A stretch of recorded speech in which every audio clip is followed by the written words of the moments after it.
Okay, what I wanted to show you real fast is if you look at the plate, you'll see a whole bunch of holes on one side of the plate.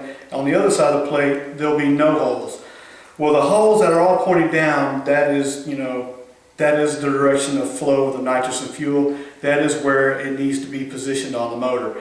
You want this facing down on the intake, going down into the motor. Believe it or not, there have been people who have turned them upside down and sprayed them in the opposite direction.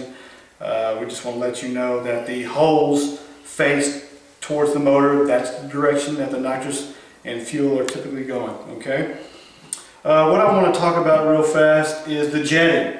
Okay.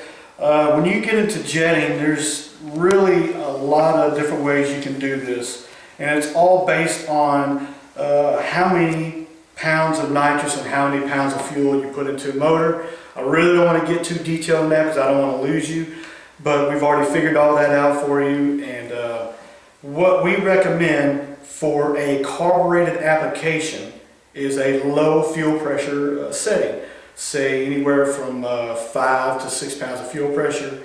With the jetting that we go through, we usually recommend to square the jets up. And what that means is typically if you say you wanted to run 175 shot on your plate kit, you would put a 73 jet on the nitrous, 73 jet on the fuel. You would flow your kit to about 6 pounds of fuel pressure, or 5.5, wherever your motor is really happy with it, and let it go.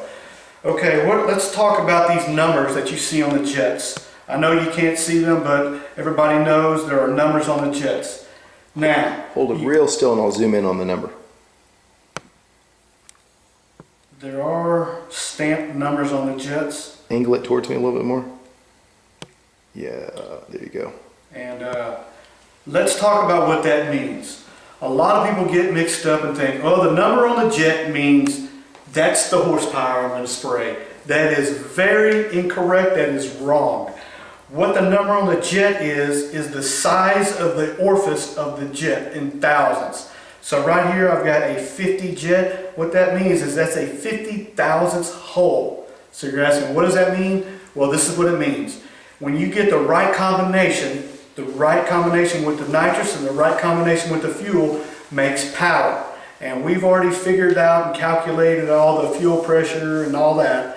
So if you wanted typically, like I said, a 175 shot, you would put a 73 nitrous jet in it and a 73 fuel jet in it, flow at about 6 pounds of fuel pressure, 5 3/4, and that will give you your proper 175 horsepower.